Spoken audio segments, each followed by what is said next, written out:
What is up, though, Lions fans? It's your boy Chef, and you already know what time it is. We are back for episode number 35 of the YAK pod. Now, free agency has slowed down just a little bit, so we are going to take a deeper dive into the players that the Lions have signed and traded for. Now, before we do that, I'm going to ask you to go ahead and subscribe. Hit that little button down there. Also, turn on your notifications.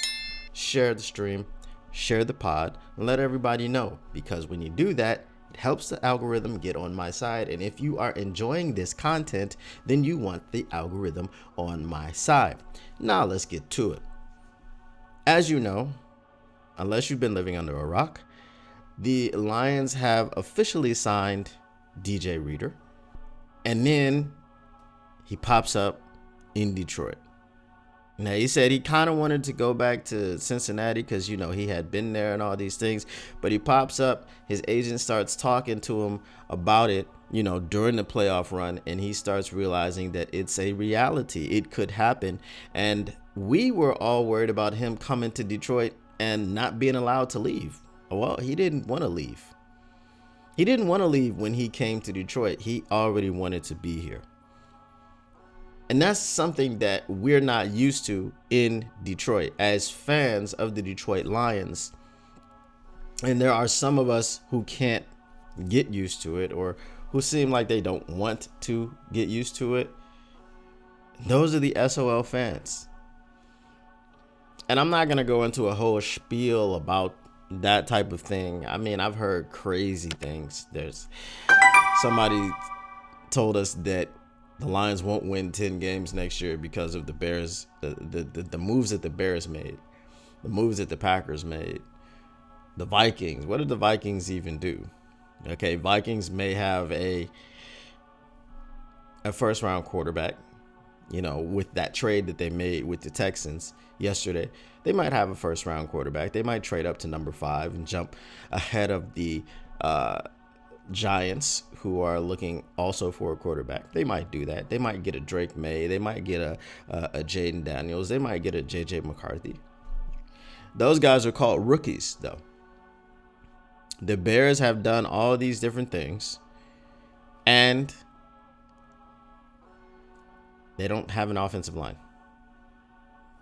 There wasn't a lot of protection for Justin Fields, and Justin Fields was having to run for his life.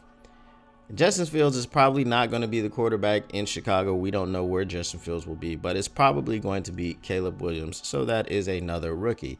We're talking about it being in a division with 3 rookie quarterbacks. Now, rookie quarterbacks aren't what they used to be as far as probably not going to succeed rookie year, need to sit behind someone and learn for a year or two. These guys are more pro ready, it seems, coming out of college these days, but I am not worried as a Lions fan. I'm not worried because Brad Holmes is my GM.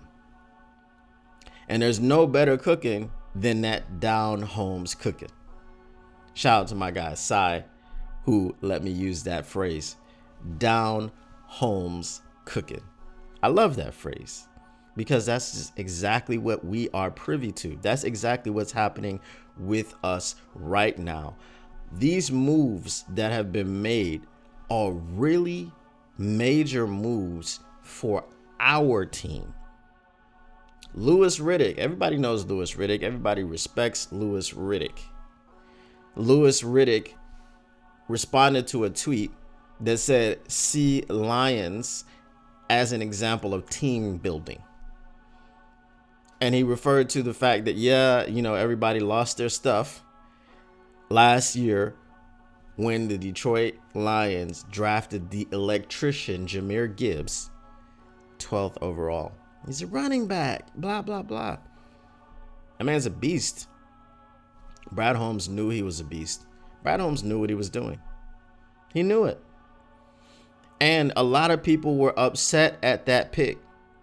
A lot of people were upset at that pick. A lot of people were upset at the Sam Laporta pick. A lot of people were upset at the Jack Campbell pick. I always do that. I always say Dan Campbell, Jack Campbell. I mean, it's an easy thing to mess up. It's an easy thing, right? Same last name. Anyway, these guys that have come in, when you listen to their press conferences, you watch them play, you listen to what they say about themselves, they're telling you the absolute truth. DJ Reader came in here and he was talking about being a leader in the locker room if he can. Don't want to upset the apple cart. You just want to go in there and contribute to winning. You have to go in there and you have to put the work in, because nobody wants to hear all that rah-rah stuff if you aren't working. So he wants to be the guy that's working. He wants to be the guy that's improving. He wants to mentor the young guys. He wants to mentor Project Martin, aka. He wants to talk to Aleem McNeil and become his friend, buddy type of dudes, because they're both from Carolina. They're both Carolina guys. So that camaraderie, that fit, that culture, you can already see it just from listening to him speak. He wants to be a mentor, he wants to be a leader, and he wants to go ahead and be a friend or a compatriot of a guy who's also from his hometown. This is team building.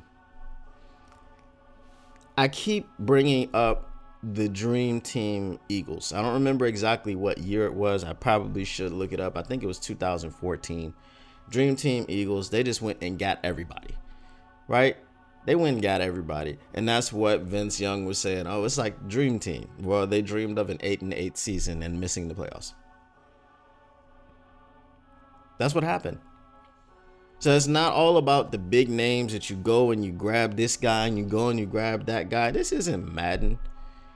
As far as what the Bears have done, we don't really know what type of fit that these players have. They went and they got Keenan Allen. Keenan Allen has been injured quite a lot recently. And I think if he wants to leave the TV booth and really be a GM, some team will hire him. And he's high on the Lions. He admires what Brad Holmes has been doing. So us fans, we always want the sexy name. But that's not the way that you win football games. That's just not the way that you win football games. There have been a lot of teams that have won free agency that have not won playoff games, or they haven't won the regular season, or so on and so forth. It happens that way. But there's been a lot of teams that make under the radar signings. Look at the Kansas City Chiefs. What are they doing in free agency? What big names are they adding? Were you going to say Chris Jones? Chris Jones was already on their team. They just secured him. They gave him his $32 million. They gave it to him. That's money that he earned. It wasn't a free agency signing. He was an integral part of their team, and they just made sure that he stayed there, that he didn't go anywhere else. That's a great move, but it's expected.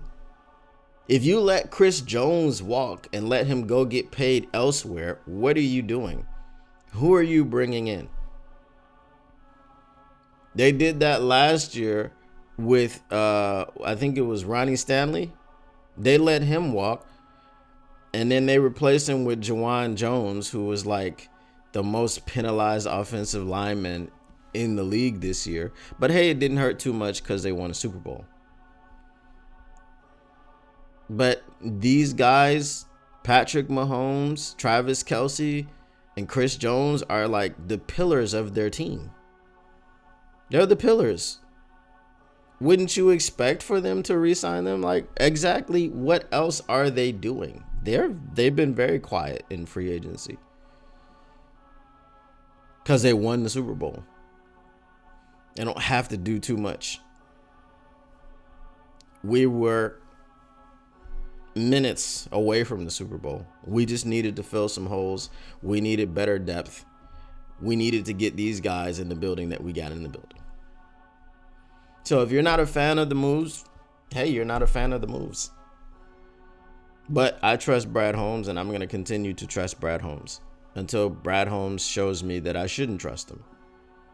Just like Jared Goff. I was not a Jared Goff guy. I used to post videos on TikTok all the time.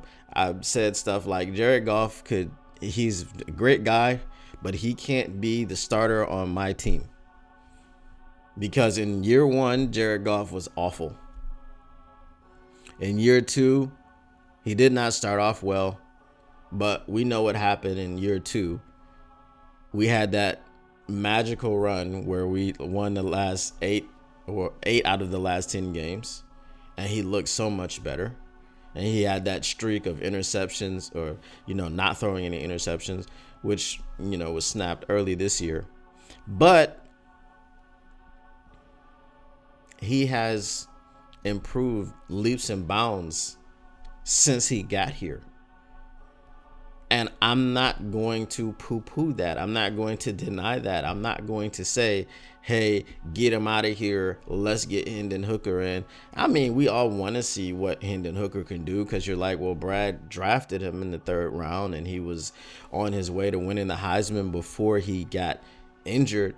And you want to see naturally what he can do. But it's, again, Jared's team right now. And I support Jared as the quarterback of the Detroit Lions. Jared, as the quarterback of the Detroit Lions, has done something that I did not see Matthew Stafford do. Win playoff games. Not a game, games. Again, it's all about fit. Does Matthew Stafford have a bigger arm than Jared Goff? Yes. Much bigger. He's a gunslinger. He can fit the ball in tight spaces. He can do his arm talent is tremendous. But he never won anything in Detroit. And that's just the way it is. So Jared Goff, in 3 years in Detroit, has won more playoff games than Matthew Stafford 12 years in Detroit. It's about fit. That's all it's about. It's about the fit. Jared Goff is a perfect fit for this team. And by the way, Jared Goff is entering year number 3 with Ben Johnson. Ben Johnson was on the staff year 1. So they had a relationship. He wasn't the offensive coordinator, but he's familiar with Ben Johnson for 3 years. And before in his career, that wasn't the case. That wasn't the case at all. He was always having different, I think it was something wild. Like every year he had a different offensive coordinator. He started off with Jeff Fisher, and you know the story. So that is what that is. Hopefully, we continue to make moves, but with the flexibility that we have with these moves that we've made, I've been on record. I want Clowney. That's just a guy that I've always admired, since I'm a Michigan fan, but he decapitated that Vincent Smith in the backfield. We all know that. And I was like, dang, I want that guy on my team. I want him on my team. And I still want him on my team. He can still play at a high level. And there are other moves that we can make. Flexibility in the draft. As I said, we could take a receiver at 29, and I would not be upset. Give me Xavier Legette. Give me DK Metcalf Jr. Give me DK's doppelganger. And let's, tear this thing up. Trade up, get a Jared Verse. Trade up, get a guy that Brad likes. Whatever the case may be, I'm cool with it because I see how this team is being built, and I see that Brad Holmes has stuck to the plan, and he will continue to stick to his plan. What does he do in the draft? He gives us that down Holmes cooking. And that's all the time we have for today. As always, subscribe, share, be the type of friend that tells another friend about what's going on here, about these experiences that you're having in this kitchen. We're cooking up every day, Monday through Friday, 10 p.m. Eastern. As always, until next time, peace.